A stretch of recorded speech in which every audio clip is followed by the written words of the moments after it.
Hello, we are the Edufuturists. I'm Dan Fitzpatrick. I'm Ben Whitaker. And I'm Stephen Hope. The podcast by educators, for educators, the Edufuturists podcast. So welcome everybody. We are recording live again. Don't forget to ask your questions and make comments in the YouTube live chat or by replying to us on Twitter. If you're listening or watching after live recording, you can always leave a comment on Twitter, YouTube, or leave a review on the podcast app. Yeah, we are super excited. Just to my left or right, wherever you are looking at it now, we have Lord Jim Knight, who prefers, we've just had the conversation, prefers just to be known as Jim. Really excited to chat to him today about his experience and education and the future. If you haven't done so already, please do have a look at some of our other podcasts as well. Tomorrow, we are going to be joined live at 2 p.m. by David Price, OBE. And if you subscribe on YouTube, you'll get a notification, a reminder to be able to that it's going to go live. Yeah, just a reminder that yesterday we had a fantastic interview with Professor Stephen Heppel. So you can have a look on Twitter, have a look on YouTube and rewatch that. And also last week with Bob Harrison, who is joining us on the live chat right now. Who's just made a comment about everyone's beards. Thanks, Bob. Yeah. Go back, check that interview because that was a quality interview about where education goes after COVID-19. So you can go back and also listen to our over 140 podcast episodes now at edufuturists.com.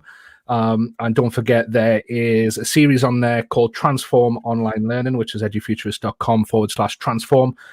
Which will help you get to grips with some of the cutting-edge tools that are helping teachers teach during this time.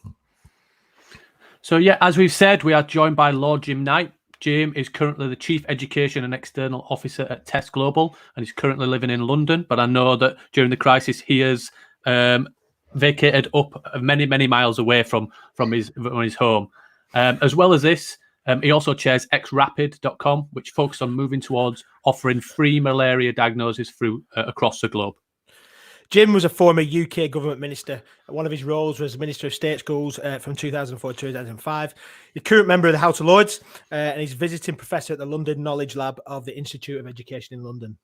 Yeah, he's a big advocate for technology and change needed in education, as well as being the Chief Education and External Officer. Jim comes off the bench to write articles too, and you can follow him on Twitter at Lord Jim Knight. The podcast by educators, for educators, the Edufuturists podcast. So welcome, Jim. Hi, really happy to join all the crazy beardos. Yeah, yeah. And I know that I was going to start off with, and we do have a script, guys. I know that some people say we're not that polished, but we do have a script. I was going to mention about do you prefer Lord or Baron Knight? But actually, what Jim actually told us is that's a really bad joke I didn't get from Stephen. So apologies to that. Well, it sort of works if you're over 50, 55 and you remember the Baron Knights in the 70s. But for everyone else, it's just it's a bit of a what the hell moment. So maybe for us four that were on the live broadcast sitting there, we just thought he was probably telling us a really good joke, but I'm sure there was an audience above 50 that were laughing their heads off when they were either watching back or engaging live. So maybe it was lost upon us. So I'll apologise now for him.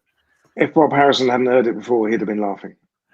Maybe he's now. Maybe he's laughing and joining us.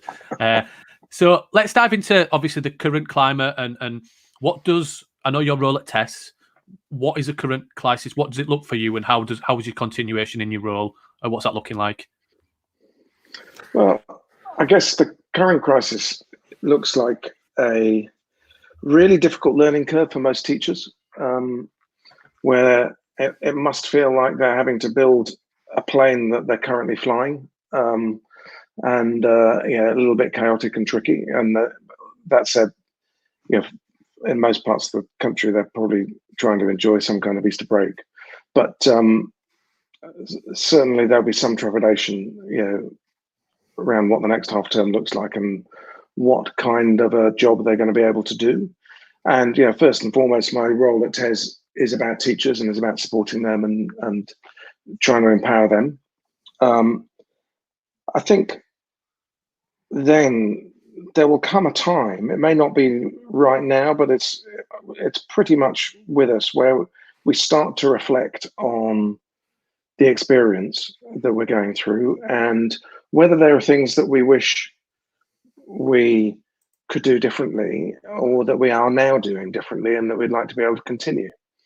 You know, right at the beginning of this crisis, I hosted the head of education for OECD, Andrea Schleicher, did a presentation of the latest TALIS survey, which is a teaching and learning international survey that the OECD do, where they survey a few 100,000 teachers around the world.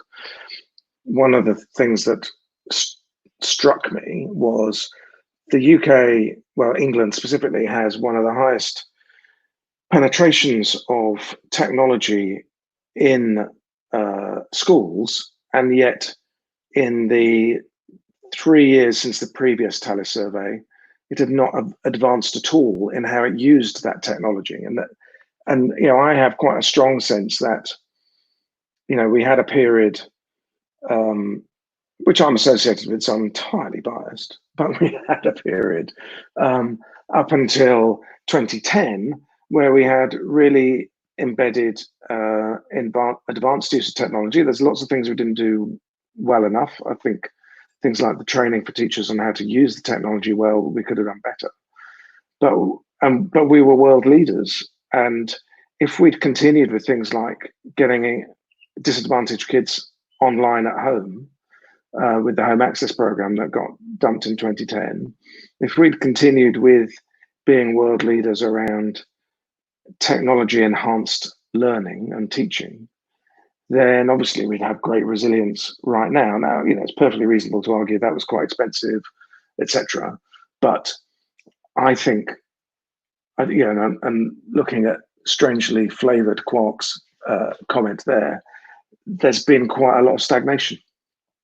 And yeah, I have to put my hand up. You know, I was part of a government that was driving accountability and testing and tables and academies, and those got picked up and run with by Michael Gove and Nick Gibb, and you know, put on steroids and accelerated. But there's no doubt in my mind that that's really strangling the system from any innovation, from any real progress, and aligning our school system to what the real world needs, and preventing so many young people from properly realizing their talents. And I get very frustrated about that. Yeah. And just to touch upon that early point that you said there, Jim, which is so important, that I think 2008, I can't get my words. So 2008, you kind of pushed the initiative and drove this kind of initiative around connectivity and devices for home. And I know that Bob mentioned it. And actually the research showed the impact that had on disadvantaged students. Can you maybe walk through that and give us a bit more of a deep dive in that for those people who aren't aware of what that was, and actually what impact, if we'd have continued that, might have had now? Yeah. I think. I can give it a go. I mean, back in, I think, 2008, in January, I made a speech to open the BET show in London, which said we were going to end the digital divide for school-aged children, but that at that point, as the minister, I didn't know how we were going to do it, but I was going to convene a task force of commercial partners, you know, be they software, hardware, retailers, connectivity providers, and obviously school leaders and some of the charitable sector that were interested in all this. And together we would work this out. And it was led by some great people, you know, people like Neil McLean from Bechta. There were some great inputs from Intel, from Microsoft, from the e-learning foundation, as it was.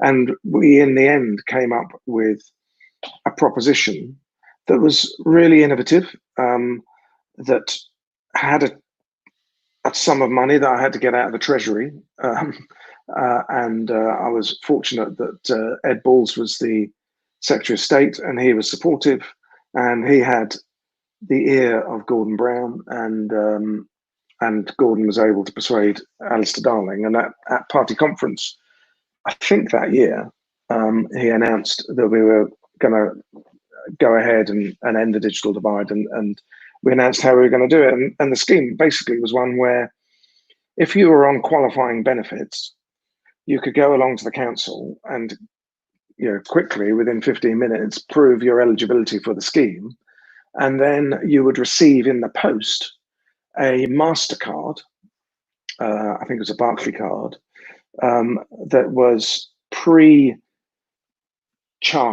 with government money, and a list of 5 local retailers that you could go to in order to buy your kit with connectivity, in the same way that anybody else, regardless of income, would go and buy it with plastic in Dixon's or wherever it was, and sometimes these were really local places, and there were 1 or 2 major retailers that were kept going through the 2008-2009 crash because of that scheme.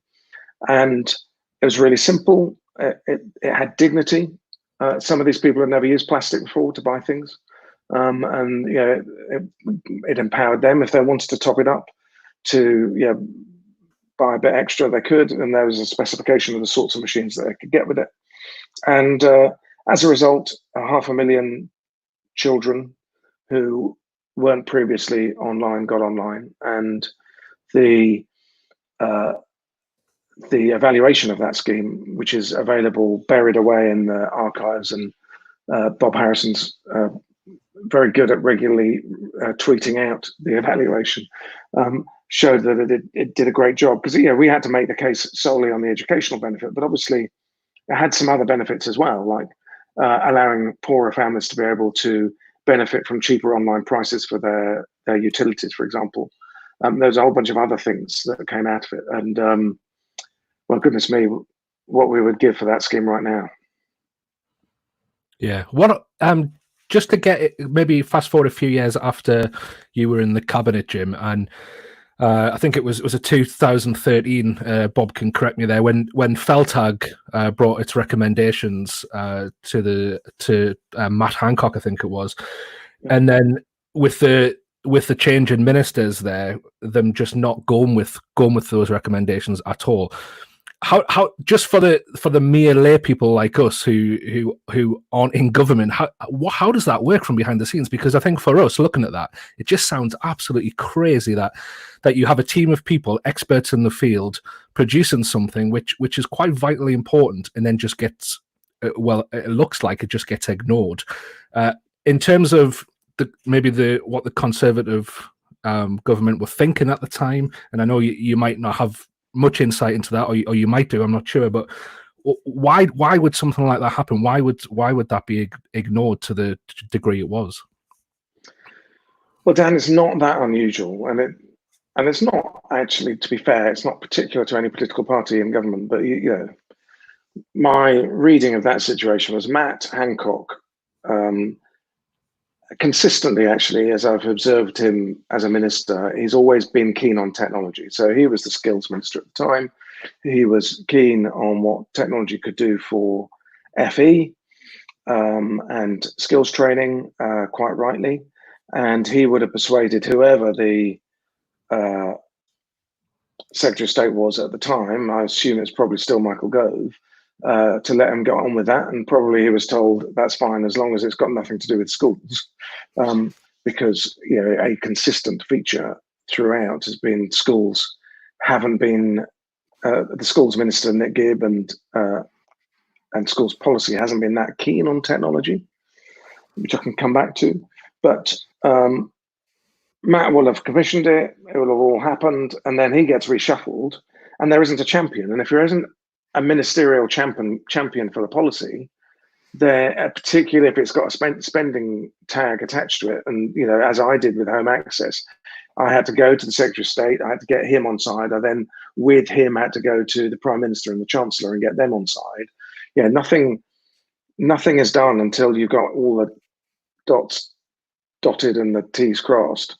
And there were times in government when I couldn't get clearance for things, and it's disappointing, but it happens. And there were times when you work like crazy to get something done, and then you lose office, and it just disappears, stuff like grains of sand running through your hand. If we'd had a powerful enough Secretary of State at any point who got into technology. And I think probably the current one, I think probably is interested in technology as part of the solution. I think he's particularly interested in vocational technical training. I think there's a lot of potential for him, should he choose to revisit FELTAG recommendations, to connect with his own agenda. And Gavin Williamson, I think, could do good with that if he can win over support from the Chancellor and the Prime Minister for it, which, it's perfectly possible. So, I never lose hope. You've got to work with whoever's in power, and this lot are going to be in power for some time, and try and get the right thing done with whoever it is. Do you think they're regretting it now? Do you think they're like someone like Matt Hancock is looking back to 2013 thinking we probably should have implemented that? I think he probably hasn't got time at the moment. He's too busy. He's too busy worrying about a pandemic crisis. But I think when they're reflecting, my reading of what's going on in the department now is that there was this tiny little group. We went through a period where there basically weren't any officials working on technology in education. Then a small team emerged, I think, from memory, under Damien Hines, and that small group started working on things, and they developed an EdTech strategy, which was great, if only it had mentioned learning in the strategy. So it was sort of everything but learning, and that's that's what it was. But that was the beginnings of a team, and then suddenly this crisis hits, and my understanding is there's a whole bunch of people who suddenly become interested in that policy area, and it's been flooded with interest, and my guess is probably some people seconded into the team trying to do deals with Google and with Microsoft about cloud, and trying to work out, how could we procure 800,000 new devices so that we can end the digital divide overnight? Various naive questions, because obviously that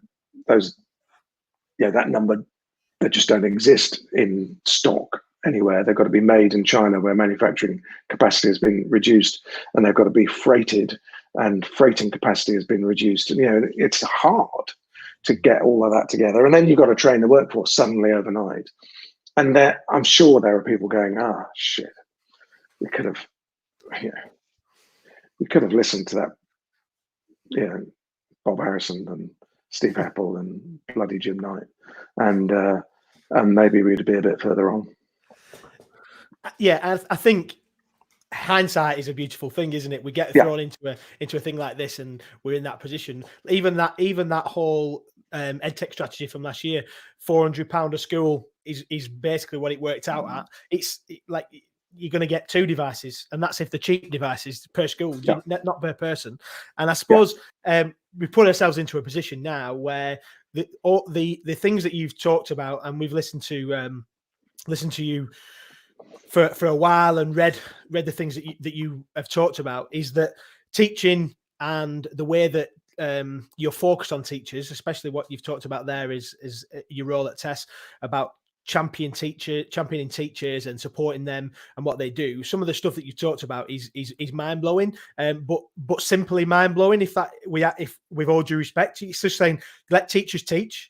And I'd love you to talk about some of that stuff, about how you want teachers to be able to teach, and technology, and how that fits together with some of this ministerial stuff. Yeah, I mean, I've, over the last, 11 years, when was it? 2006, I became a school minister. So it's a long time now, 14 years, that I've been thinking about this. And, over time you get opportunities to reflect. You don't really get any time when you're a minister to reflect. It's only afterwards that you think, oh, God, if only I'd have thought that then. My reflection, looking around the world, and I'm lucky enough to do a certain amount of travel and to have done a certain amount of travel looking at jurisdictions. The one thing that scales well and successfully in education is teacher quality. It's the defining thing that works. And so the role of technology is to help teachers do the human side of teaching and free them up from all of the ridiculous other stuff that they get bogged down with in terms of administration and preparation and feedback and so on, some of which is entirely necessary, but much of which can be eased and aided considerably by smart technology. And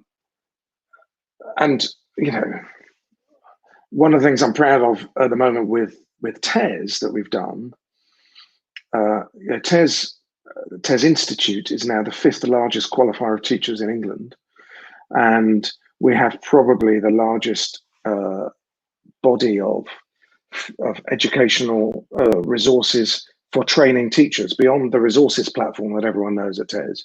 Within the institute, we've got all these resources, and we saw as this crisis started to happen that there are a whole bunch of trainee teachers who weren't going to be able to qualify because their training was face to face, and we saw that the department quite rightly agreed that they would be able to complete their training and their qualification and their assessment online if their provider could offer them that. And so we offered to all the providers in the country free access to our platform to be able to allow those teachers to complete. And 75% of university providers, and we think pretty much every school-centered initial teacher training provider has now taken up that offer, and probably as a result, TES will be part of allowing at least half of all the trainee teachers in the country to qualify this year because of that offer during the crisis, which is awesome to be associated with.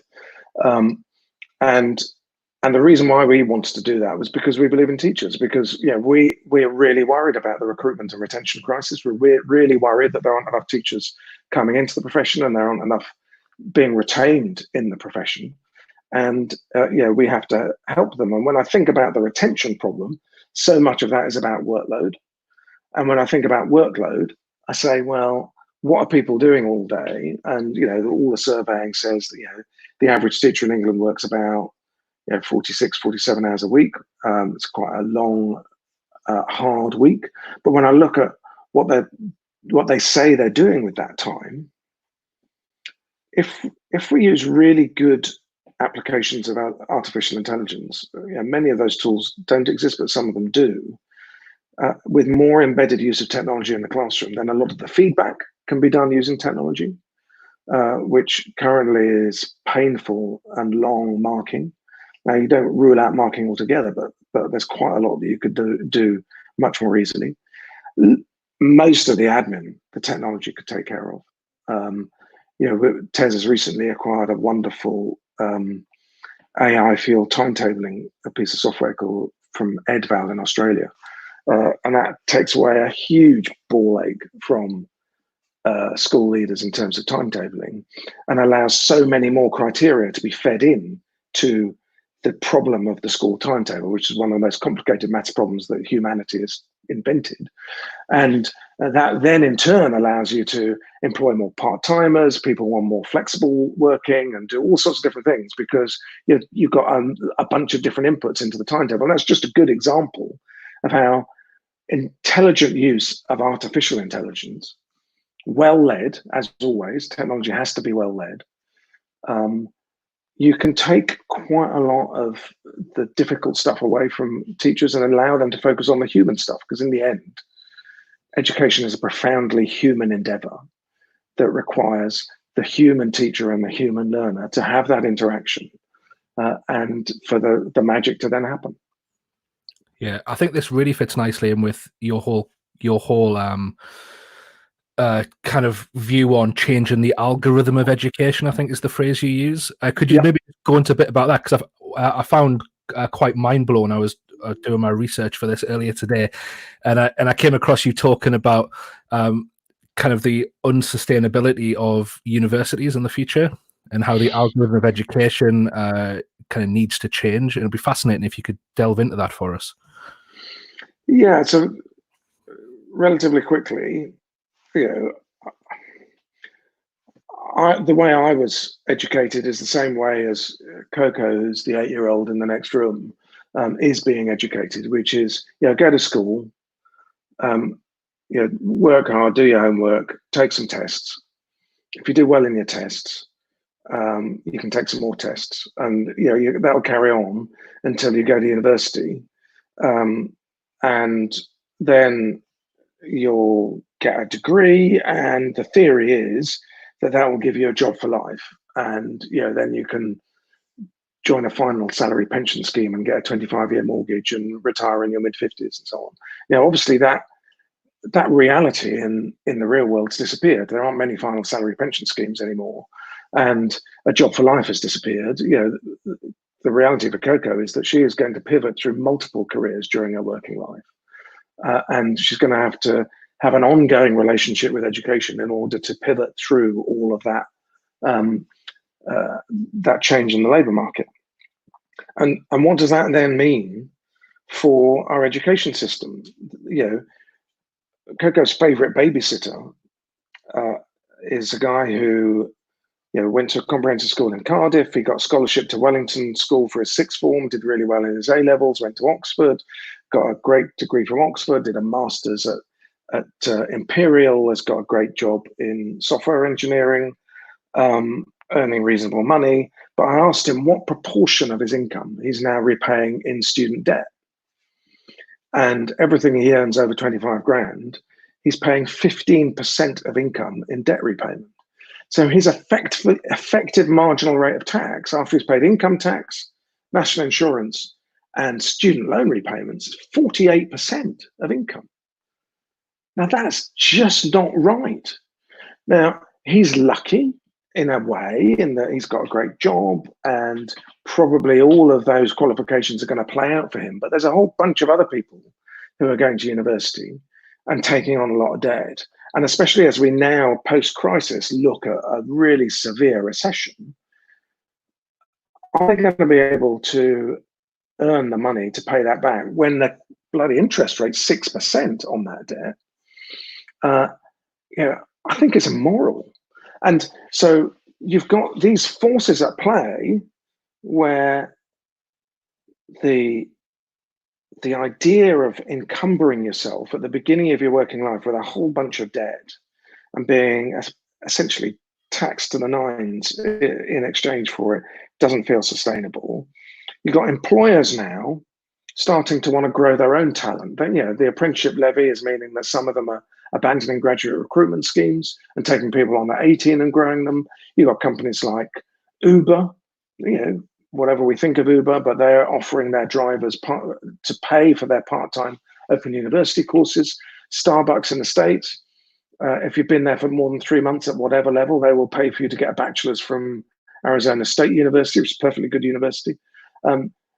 AT&T, they're saying we will fund your micro degrees from Udacity, I think it is.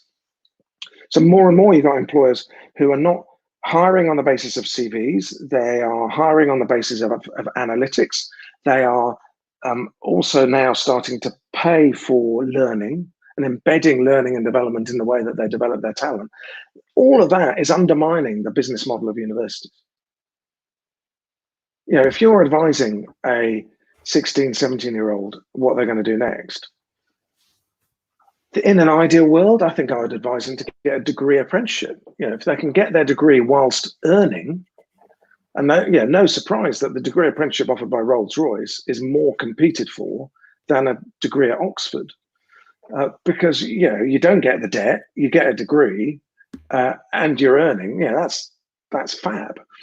We'll see more of that. I'm sure we will. And I'm sure we will have to see universities responding by working more closely with employers and by the university experience being a short rite of passage of a year or so, and then into the workplace, and then coming back to university on a regular basis, and maybe even subscription models for universities, which I think would be really interesting. Oh, imagine. And I know that a lot of big companies in terms of the recruitment process, are looking at the triangle and looking at GCA in terms of general cognitive ability, rather than where they're at now and how they can regurgitate information in an exam, and looking at levels in terms of where they can be and how they can develop over the next 2 years, and also leadership across all levels and all of those kind of skill sets that are more vital, because some of these people, like I say, coming out with great degrees, that's fine, but the actual wraparound in terms of the skills of the workforce, what they're looking for, they're not picking up and developing those skills because they're solely focused on just that academic qualification or degree that they've just obtained. Some of the stuff that teachers are thinking and talking about now in terms of metacognition, I think, are quite helpful.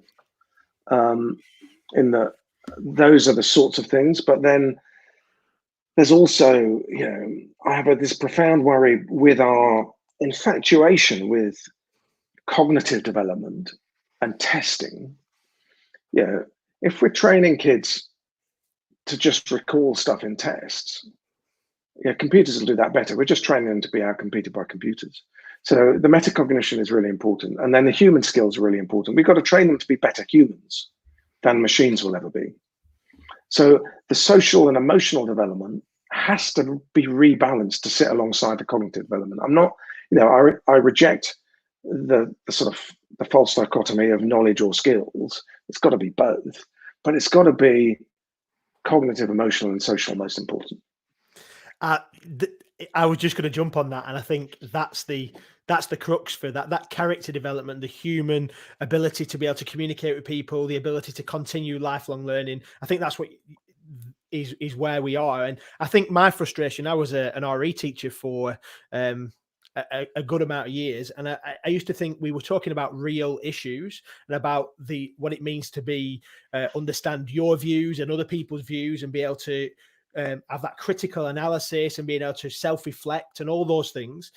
Yet we had to kind of scrap some of that because we were teaching to a test, and we had to sit in an exam hall. And I think, do you think it's because of the focus on testing and summative assessment or endpoint assessment that has done that, or do you think because if you look at the origins of how our education system and the stuff in ancient Greece and all that kind of stuff was around this level of, you never really arrive, you're always a student. I don't know. I'm just throwing it out there. Well, it's really important that we're always students, and it's really important we have some of those more rounded skills. I was lucky enough today to be talking to Dame Sue Campbell, who also happens to be a Baroness, but who is the head of women's football at the FA. And what she's done, she's a former PE teacher, and she used to run the Youth Sports Trust, and what she's done for school PE is extraordinary.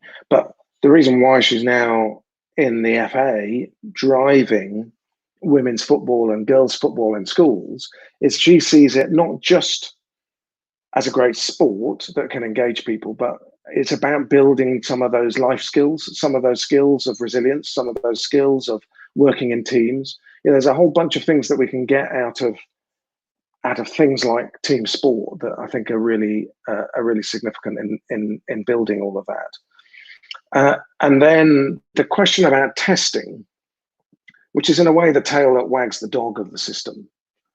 But I don't blame the assessment companies, tempting as sometimes it is, because in a way, I know from talking to them, they would like to move away in many ways. I'd like to move away from the anachronism of people sat in small desks in large sports halls with paper and pen.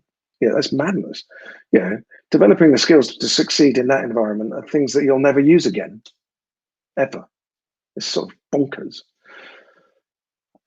And this year, suddenly, we're going to trust teachers and trust some kind of system that Ofqual is going to regulate around how we ensure that there's fairness with all of that. And suddenly, we are leaping to trusting the assessor, and it's about in the same way that I guess when our children do, if they're middle class enough to dance and music and drama exams, they we trust the assessor then to make a subjective judgment about their performance and give them their grading exam. We could do a lot more of that. We could do a lot more where we enhance the assessment skills of our teachers and we trust them more. And then we can take some sampling and make sure that we've normatively got it right. And then the high stakes testing, we can just dial right down. Now that might be quite threatening for assessment companies commercially. We can also use IT more. There's a certain amount of assessment that we can do using IT, and if we're capturing lots of data, we can use that too. I think there's a whole revolution that's needed in that area. A revolution in thinking at a policy level, because in the end, it's the policymakers who want the objectivity, and they're the ones that write the remit letter every year to Ofqual, telling them how they're going to do their job, how they're going to regulate the system. And if they were to relax things a bit more, I think we would see some sort of quantitative, objective testing or using technology, and then we would see more subjective assessment using the skills of the assessor. And I would really welcome that, because then we can assess some other things apart from just knowledge.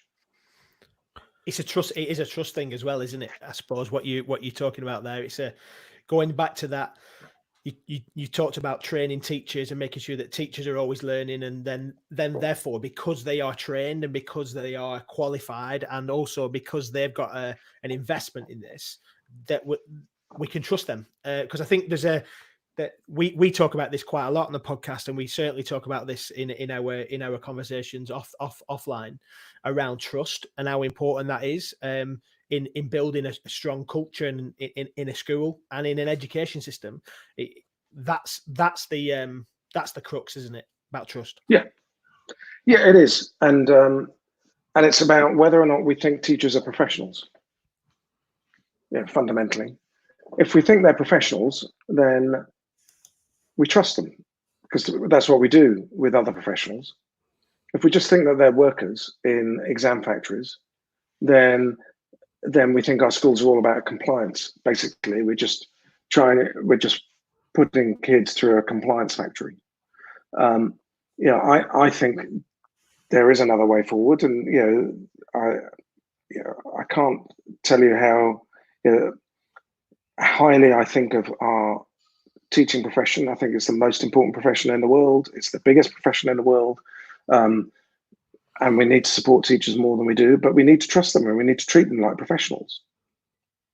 At times, some of their representatives don't treat them like professionals either. And everyone in the whole system needs to think about that. But I'm just reading Pete Bell's message. His question is about, we can only use teacher judgment for high stakes awards when we can remove league tables and judge schools by other measures. It is possible to remove league tables. Accountability is a non-negotiable. When you're receiving a lot of public money, you've got to be accountable for that public money. But it doesn't have to be through the aggregation up of everyone's test results into tables. Of course it doesn't. There aren't very many systems around the world that do that, so why do we have to do it? We don't have to do it. Some would say, well, you could do, for the system as a whole, you could just get some kids on a sampling basis to take some tests, and then you can see how well the system as a whole is doing. You could do that. They could just take the PISA test every 3 years if we think that that's important. We could do that. Their individual tests are important for them, but we test them too much. I don't think we need GCSEs. I think we could get rid of those. We'd save a fortune. They're an anachronism left over from when people had to leave school at 16. And then one of the very few things that remained from when I was a minister was when I started and completed the whole policy and the legislation to raise the school leaving age, the education leaving age to 18. Why do we need exams at 16? I don't get it. I don't understand. We could have a national curriculum that finished at 14, and then we could open up a whole bunch of flexibility for different learning routes and different learning styles and difference and diversity in education 14 to 19 without the massive punctuation mark of GCSEs. Wouldn't that be great? But Jim, under this or the past few Tory governments who've put a lot of emphasis on endpoint assessment, do you think it will actually realistically ever come about with a Tory government? Well, the opportunity that this Tory government has, which is pretty much unique, is they now represent a bunch of former industrial towns, largely northern industrial towns, that have always been Labour and that are now Tory, to my regret, and where this infatuation with the academic has not served those communities well, where there's lots of parents who are failed by education and that cycle is repeating itself. And if their MPs, their Tory MPs, have a voice in the Tory party, then there is the opportunity for them to say, hang on a minute, we need to change the way this whole system works, and we need to change it so that it works for every child, not just at best 2/3, but that's an absolute best, probably half, and that's not good enough. And if these former industrial communities are going to have a future, then it's not that I'm not ambitious for them. I'm ambitious for them to enter into higher education and to higher levels of learning, but not purely academic. I don't get it. I don't get why we are so infatuated with that. Yeah, and touching upon that element that you just said around student voice, and I know that you wrote an article, I think it was in 2017, around students have a massive voice and a massive part to play, but we just need to listen to them. I think that's definitely something that we need to explore, that teachers are so important, but also that whole another stakeholder of actually what do the students want and how can we support them to try and create something new for the benefit of them. And I know that you talked about the fact that the younger generation have been left out and have been an unheard voice for so long that they're starting to push back. And I think let's listen to them. Maybe I think that's definitely something we should explore. Absolutely. Here we are, 4 bearded blokes, some of us with not as much hair as we would have liked. And there's not that much diversity in the room. We need diversity if we're going to make good decisions. And we need diversity of background. I've no idea what your background is, so there might be good diversity of background. I hold my hand up to being the private school Cambridge graduate in the room. So there's that, and a lord to boot. So I clearly was destined to be in power. But if they're all like me, we're going to make really rubbish decisions. We need diversity of age, diversity of background, diversity of skin color, diversity of gender, and I really look forward to future episodes of Edufuturists, where you're bringing some of those young people on and finding out from them, asking them some of the same questions you asked me, and finding out from them what they think about the future and what they would want for their kids in 20 years' time, if it's possible for them to think that far ahead. Yeah, if you go, we've got over 100 episodes where we've got young teachers from all different backgrounds, from all across the world as well. So there's have a look back at that. But bring in some young people as well. Yeah, from diverse backgrounds, because and actually Steve Heppel is probably the greatest champion I know of this. He advocates lowering the voting age to 11, I think, or 10, or I can't remember. He massively believes that we'll only bring about real change in our society if we extend the franchise much younger. I agree to lowering the voting age. I'm not sure yet whether we go that low, but we definitely need more diversity in the room. Yeah, definitely, and it goes into a book that I think we've all recently read, especially to jump on that. I'm just going to jump on it. I don't know if you've seen it, Jim. I'm sure you around Matthew Syed, Rebel Ideas.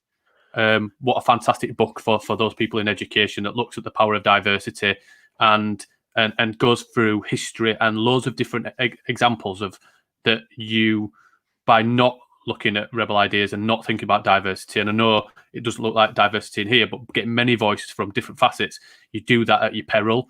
And I think education, the system, and we definitely are considering it. And I think everybody has to consider that. And education are not doing enough of it for me. I think that's right. I think as well that the element that you're talking about there is revolutionary, isn't it? Because we've always had the decision makers are this group of people, this demographic of people, and the people that are affected by this are they're not the voices in the room. So therefore, really, it's you touched on this earlier. You talked about the revolution. You talked about it needs some revolutionary thinking, and I wonder whether somebody who's seen a lot of change and see some for the better and some not, and some that's change that you wanted to see that you haven't seen. What does it look like in the what could it look like in the next 10 years or what could the next steps be, do you think? Well, I think if we don't see some change, which is unlikely to be revolutionary, but don't rule out that this current lockdown that we're in doesn't change some perceptions. You've got a whole bunch of parents who are more engaged with their children as learners than they've been before, and they might have an understanding of what engages them and what doesn't engage them, crucially, and what they value and what they don't value that will be different, and they might make different demands of teachers. I think they'll respect teachers more, and as a country, in 39 minutes, I'll go out and clap and bang my saucepans for the NHS because that's what we should do. And I can't tell you how moved I am by the risks that those health workers are making on our behalf to save lives. But teachers are making some similar risks. Those that are still teaching, that are still educating the children of those health workers, and lots of parents will be at home going, I don't know how these bloody teachers cope. I don't know. They've got 30 of the buggers, and I can't cope with one or two of them. And there'll be a different respect, I hope, for teachers as a result of this. But coming out of lockdown, it also may change some other things, and it may drive some bigger change. And so over the next 10 years, if things don't change, I think there'll be more of it's more likely there'll be a revolution, because there'll be a cauldron, there'll be a pressure that will force more people to home educate. There'll be some who'll go, actually, it was a bit of a nightmare, but I could do this if I can get together with like-minded parents and maybe be an educator one day a week. And if I've got 4 others who are like me, then we could provide teaching for 5 people or something. I'm not a big fan of that, but then once they get enhanced by technology, once they can link in with subject specialists, then you start to see that there is a platform school that could emerge that might fuel that. We might see that just as a response to no change. If we do get change, then I think we will start to see a response. We will see employers going, actually, we don't value qualifications as much as we used to. We want to grow our own. We'll see universities going, oh shit, our qualifications aren't valued as much. So we're going to have to change, and we will work more closely with these employers, and we'll do more degree apprenticeships, we'll do more earn as you learn, and that will shift things at that end. And if it's not so much about university as the end game of schools, and it's more about employment, then that will change the culture in schools. Parents at the same time going, and actually, my kid's really unhappy because of all your testing, and we've got all of these mental health concerns. That all forces change on policymakers, and then policymakers, in the end, I think, will have to respond. And what they will have to do is they will have to loosen the accountability. They'll have to trust professionals more. They will have to free up the curriculum and trust teachers more to decide their own curriculum. That would be really challenging to the profession because they've been schooled in compliance for such a long time. And the leaders too many of them are leaders of compliance rather than leaders of learning. But it's a big challenge to the profession, but they can rise to it because I believe in them. And then use the power of the technology that we've now learned to work with a bit more and be a bit more confident with, to empower teachers and leaders and make good things happen. I think there's a really good possibility there. I just hope we grab it. Otherwise, those that can afford to in time or money will just duck out of the state system. Yeah, and I think it also, in terms of revolution, brings back a caveat of as we move to more remote working, and that caveat more support in terms of remote learning and the adult education element of that. And one of the barriers to adult education has always been they generally have to go into a building to learn a skill. There's so many different things in terms of care responsibilities and looking after children and all those different things that actually this process has shown that we can move beyond that and actually develop parents and adults to be able to be more engaged with technology, be lifelong learners, and I think that will bring a revolution because it will take then more of an interest in terms of their own learning down the ladder as well in terms of what's happening in schools and FE. Yeah, absolutely. And right now, what I hope is that as a system, those teachers that are working are being allowed to focus on those kids who are already behind, who probably don't have access to the technology, who are less likely to have adults at home who are educationally competent to support them, and are able to prevent the attainment gap widening as a result of lockdown. And let parents like me just get on with it, with a bit of light touch support, because frankly, our kids will be fine. They'll be fine. Even if they don't do any learning until September, they'll be fine. So yeah, the sort of my almost parting thought is, as a profession, have that focus on the kids that you teach who really need you right now, and get in touch with them, give them a call. If they're not online, give them a call, phone them up, find out how they are, see what they're doing, see how they're getting on, make sure they're okay, give them that human support and help them get through this. And ideally help them get through this without them falling further behind. Yeah, I think that's one of the big things that's going to come out of this, is that I think schools are going to have a bigger insight into what's going on at home. And I think we're starting to see that already. And I know I was reading something in the media the other day about how people are starting to realize that schools were never just about education. They were about social care. They were about they were about all of that as well. And people never really saw that side of things.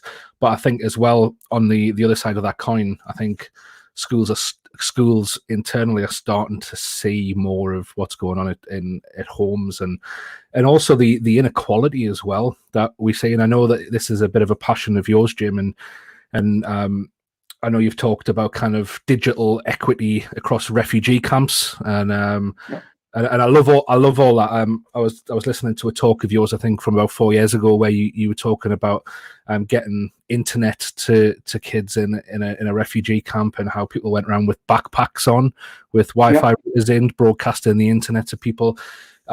It'd be great to get your take on kind of, I mean, we're talking about a refugee camp there, but we're actually seeing that within a modern country like ours, there's some similar issues there with access to the right kind of device, for access to Wi-Fi. Do you think that the coronavirus pandemic is going to open up the government's eyes to this, and will they do something about it? Or yeah, it'd be great to get your take on that. I think it's possible that they will, because I think there may be an appreciation that this is not, lockdown will end in a few weeks' time, I guess. But the pandemic is going to be with us for quite a while. Yeah. And we may be back in lockdown at some point, in and out of it, depending on what the virus does and vaccination and screening and a whole bunch of other things. So I think there will be a heightened sense of resilience and making sure that people have got access to connectivity. And I hope so. I think, to me, it's a human right. It's a fundamental. We need access to water, we need access to power, we need access to connectivity. And power can kill you, and connectivity can do really bad things to you. But we need it, and we need to learn to use it, and we need to learn to use it successfully. I think we could. Steve would say, if you ever listen back to any of our podcasts, Steve usually says at this point we could talk all night. But I know that you've got dinner waiting, and I can smell the fish pie. Yeah, and obviously you've. Bob asked in the comments earlier if you've got scotch in the glass. We've started scotch, so therefore we don't want to keep you too long. We really appreciate your insight, and we're grateful for. We said on a podcast a couple of episodes ago that it's people like yourselves that we are trying to stand on those shoulders of those giants who have tried to do something and tried to change something, and we're really grateful for you giving us your time tonight, but also for the stuff that you've done for this country and for young people all around the world, the stuff that you're doing. We haven't even got into some of the stuff around malaria treatment and apps for good and all that. What you're doing is making a difference, and we're grateful for that. So thank you so much for coming on, and hopefully at some point we'll speak to you again and be able to have some of your wonderful insight again. Thanks for coming on, Jim. Well, thank you very much. I've really enjoyed it, and there's plenty to talk about. I am doing some stuff on COVID with that other business where we have a free app that it's developed in France, so we're offering it free to the French, and we're trying to get people in the UK to listen, but where we can read using the lens of a smartphone the results of the diagnostic tests, and then we can then geolocate and timestamp those so that for screening purposes, once those tests become widely available, we can use them to help get us out of lockdown a bit quicker. And I'm hopeful that we'll be able to make a difference with that. So there's always lots to talk about. I've really enjoyed it, and do keep in touch. And maybe I'll come back sometime, maybe with a young person. Yes, sounds great. We would love to do that, Jim, and we've talked about a student voice podcast, so we can get you on and use the power of test and everything else. From me, absolutely fantastic. Thank you very much for coming on. It's been brilliant. Take care. Thank you, Jim. If you just stay on, we'll end the broadcast. If you just stay on for a couple of minutes, that'd be great. Thank you very much.